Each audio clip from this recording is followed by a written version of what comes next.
nous vous annonçons qu'au mois d'octobre, ici dans la ville-province de Kinshasa, nous aurons le grand sommet de l'unité de toutes les églises de réveil.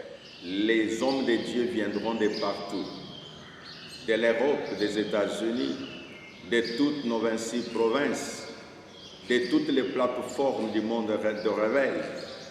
Lors de ce grand sommet de l'unité, nous invitons les autorités politiques qui seront présentes.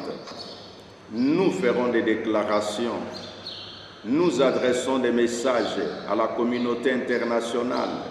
Nous lancerons des messages à notre population en disant que nous sommes unis et que les agresseurs n'ont pas de place dans notre pays.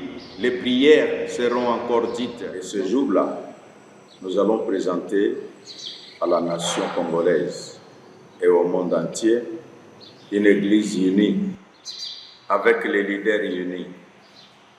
Rassurez-vous, l'unité c'est la force.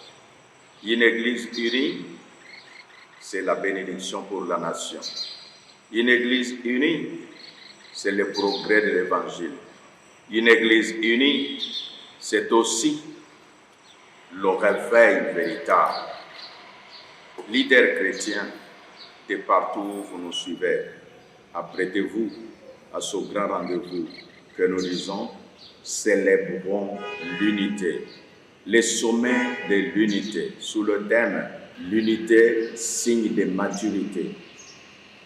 En même temps, nous vous invitons à ce que nous puissions, nous, comme leaders religieux, par notre unité, montrer aussi à la nation que les leaders politiques doivent aussi s'accorder autour d'un leadership, de manière à ce que nous puissions protéger notre pays contre les agresseurs.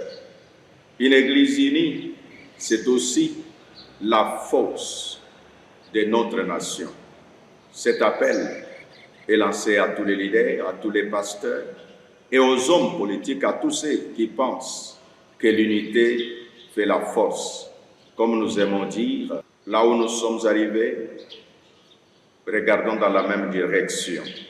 Notre pays est agressé, soyons tous unis pour combattre les ennemis qui viennent de partout, qui envient nos richesses, qui envient la grandeur de notre nation. Donc c'est un appel que nous lançons en disant aux pasteurs, sommet de l'unité au mois d'octobre, ici dans la ville-province de Kinshasa. Le lieu choisi, le chapiteau du palais du Peuple. Et là, nous tous, nous serons là pour célébrer l'unité. Ce pays qui a été dédié entre les mains du Seigneur par le président de la République et le Dieu de l'éternité aime l'unité. Donc, venez tous ensemble et nous célébrerons Jésus-Christ. Toutes les églises charismatiques, toutes les églises du mouvement de réveil, toutes les plateformes du mouvement de réveil, tous les ministères, toutes les fondations du mouvement de réveil. Donc tu te reconnais fils du réveil, quelle que soit ta plateforme, tu y as ta place. Nous n'exclurons personne. Vous êtes les bienvenus. Par la même occasion, nous clarifions que les gens s'inquiètent du permis d'exercice ministériel au permis de culte. Nous vous disons, ne soyez pas inquiets. Le ministère de la Justice, en lançant cette pensée, c'est pour le bien de l'Église, ce n'est pas pour la persécution. C'est pour l'ordre et l'assainissement, ce n'est pas pour limiter les libertés. Ainsi dit, ce permis n'est pas encore mis en circulation et donc que personne ne vous demande l'argent, que personne ne vous demande le permis d'exercice ministériel. Le moment venu, le ministre de la Justice et toutes les confessions religieuses, nous nous présenterons devant vous et nous vous présenterons effectivement ce permis. Et là, le lancement sera fait. Que Dieu nous bénisse. Bienvenue au sommet de l'unité.